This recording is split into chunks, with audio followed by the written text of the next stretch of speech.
इस वीडियो में जानेंगे 5 ऐसे टिप्स जो आपको किसी भी एग्जाम में टॉप करने में मदद करेगा, और साथ ही जानेंगे कुछ ऐसे सवालों का जवाब जो हमारे दिल में एग्जाम के समय घर करता है। जैसे क्वेश्चन नंबर फर्स्ट, आखिर क्या कारण है कि कुछ लोग 12 महीने पढ़ने पर 95% ला पाते हैं, तो कुछ लोग उसी एग्जाम को 4 महीने में ही पढ़कर 95+% मार्क्स को प्राप्त कर पाते हैं। और क्वेश्चन नंबर सेकंड, क्या एग्जाम टॉपर बहुत तेज होते हैं कि उनका पढ़ने का कुछ सीक्रेट होता है। और वीडियो के अंत में जानेंगे कि कुछ लोग बिन पढ़े कैसे एग्जाम में पास हो जाते हैं। तो चलिए इस वीडियो का शुरुआत करते हैं और जानते हैं 5 ऐसे टिप्स जो हर एक किसी को एग्जाम में बैठने से पहले अपनाना चाहिए। टिप्स नंबर फर्स्ट, सबसे पहले आप अपने सिलेबस को जानें कि आप जिसका एग्जाम देने वाले हैं उसको पास करने के लिए कौन सा किताब और कौन सा सब्जेक्ट को पढ़ना होगा, और बुक को खरीद लें। अब चलते हैं टिप्स नंबर सेकंड की तरफ, और टिप्स नंबर सेकंड है, अब आपके पास अपना सब्जेक्ट पता है और आपके पास बुक भी है। अब आपको ये जानना है कि क्या आपको पढ़ना है और क्या आपको नहीं पढ़ना है, यानी आपसे एग्जाम में क्या पूछा जाएगा और एग्जाम में आपसे क्या नहीं पूछा जाएगा। इसके लिए आप 10 वर्ष का सैंपल पेपर इकट्ठा करें और अपने सिलेबस से मैच करें कि क्या कहां से पूछा गया है और क्या नहीं पूछा जा रहा है। और जो भी टॉपिक से सवाल पूछे जा रहे हैं उसे अंडरलाइन कर लें, और आप जहां कहीं भी ट्यूशन पढ़े उस टॉपिक को ध्यान से पढ़ें। अब आपको वही पढ़ना है जिसे आप अंडरलाइन किए हैं, और जब भी पढ़ने बैठे तो केवल वही पढ़ें जो आप अंडरलाइन किए हैं। अब बढ़ते हैं टिप्स नंबर थर्ड की तरफ, और टिप्स नंबर थर्ड है, अब आपके पास बुक है और आपको यह भी पता है कि क्या आपको पढ़ना है और क्या आपको नहीं पढ़ना है।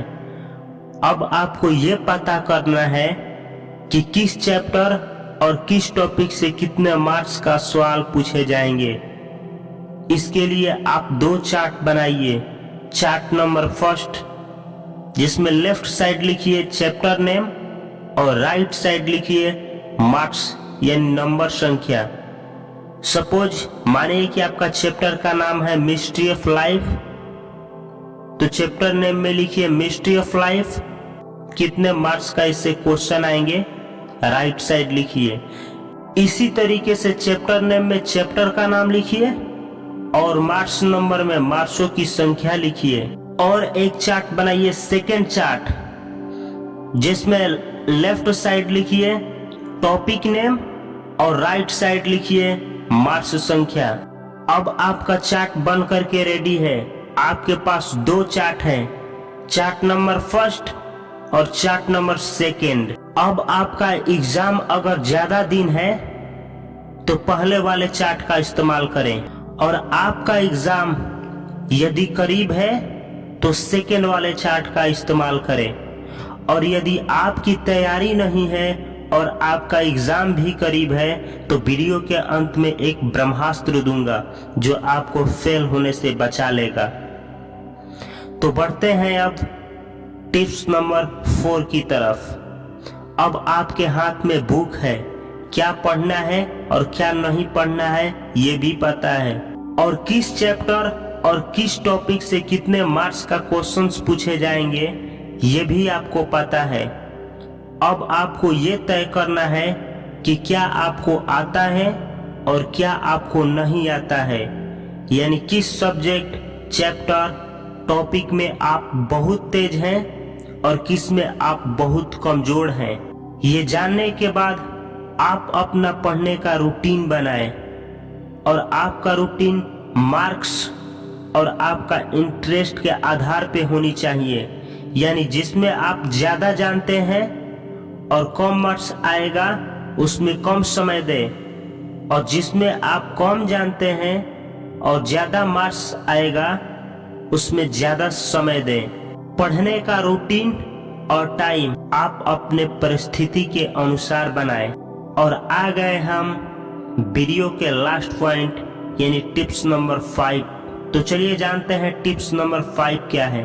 अब आपके हाथ में बुक है, क्या पढ़ना है और क्या नहीं पढ़ना है ये भी पता है, किस चैप्टर और किस टॉपिक से कितने मार्क्स का क्वेश्चंस पूछे जाएंगे ये भी पता है, और आपका पढ़ने का टाइम और टेबल भी बन गया है। अब आपको अपनाना है द पावर ऑफ कंसिस्टेंसी, जिससे मैं बोलता हूँ द पावर ऑफ कंटिन्यूअस, यानी किसी काम को लगातार करने की शक्ति। अब आंधी हो या तूफान हो, मौत हो या फिर जान हो, अपमान हो या फिर सम्मान हो, आपको अपने रूटीन को उस दिन तक फॉलो करना है जब तक कि आपका एग्जाम्स खत्म ना हो जाए।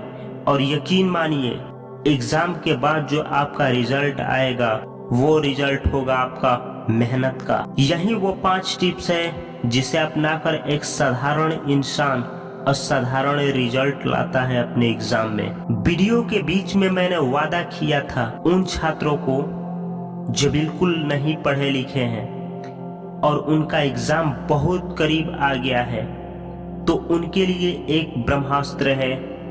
भले ही एग्जाम में आपकी सांसें रुक जाए, लेकिन आपकी कलम नहीं रुकनी चाहिए, क्योंकि कलम रुकते ही आपका मार्क्स यानी नंबर यानी रिजल्ट रुक जाएगा। यही वो कारण है कि कुछ लोग बिन पढ़े एग्जाम्स में पास कर जाते हैं, यानी वो एग्जाम में कुछ ना कुछ लिखते हैं। याद रखिएगा, कलम रुकते ही आपका नंबर रुक जाएगा, कलम रुकते ही आपका मार्क्स रुक जाएगा, कलम रुकते ही आपका मार्क्स रुक जाएगा।